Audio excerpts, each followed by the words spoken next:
The San Jose Earthquakes reboot season is well underway, and like baseball, the teams are playing other teams that are more, well, I guess you could say closer to home here. They're not packing up and traveling all across the country. And tonight, the Quakes do take on those Portland Timbers, and these two teams will actually go at it again on Saturday. Back-to-back matches there. John Strong, Fox Sports 1 soccer analyst, play-by-play. He does it all. Joins us live this morning to talk about this. Hey, John, good morning to you.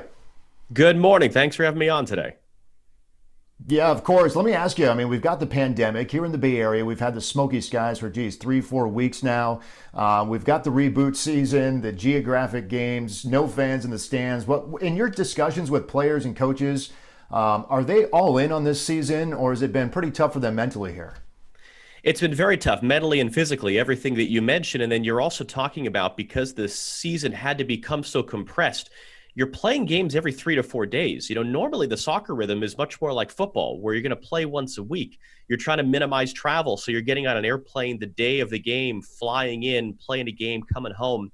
It's been very taxing physically and mentally. But most of the players that we've talked to are just so excited to be back, because soccer, which has been their life since many of them were, 5, 6, 7 years old, was taken away from them for a period of months this spring. And so while the physical and the mental fatigue is adding on more and more in this stretch, almost everyone we've talked to is just so thankful to be able to play soccer again. It doesn't bother them as much.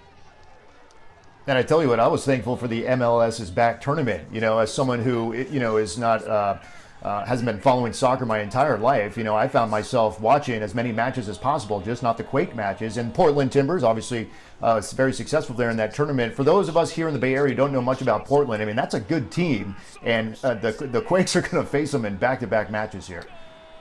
Yeah, the Timbers 2 years ago were Western Conference champions playing an MLS Cup. 2 months ago, they were winning the MLS's back tournament, but they've fallen on hard times as well. They have just one win since restarting the regular season. Sebastian Blanco, who was the MVP of the MLS's back tournament, tore his ACL recently, and they're going through the same challenges. I actually live here in Portland, Oregon. The smoke has been so bad here.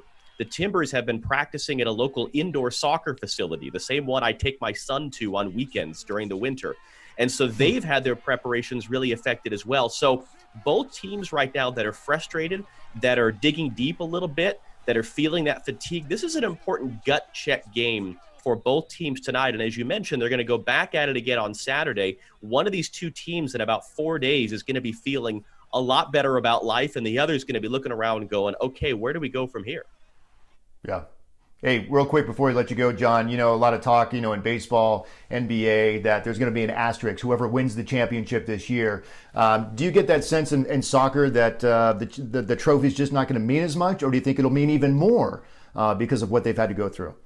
Yeah, I think it depends on who wins it. There are 26 teams at MLS. I think 25 will say, oh, it was an asterisk year. And that team that wins it, it's going to be important. And I will say this as well.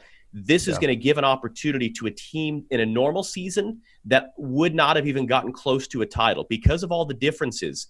A team like San Jose that maybe if the season was normal might have not been able to be in the elite of MLS. They've got just as good a chance as anyone. So there's an important opportunity for this season for whoever can take it.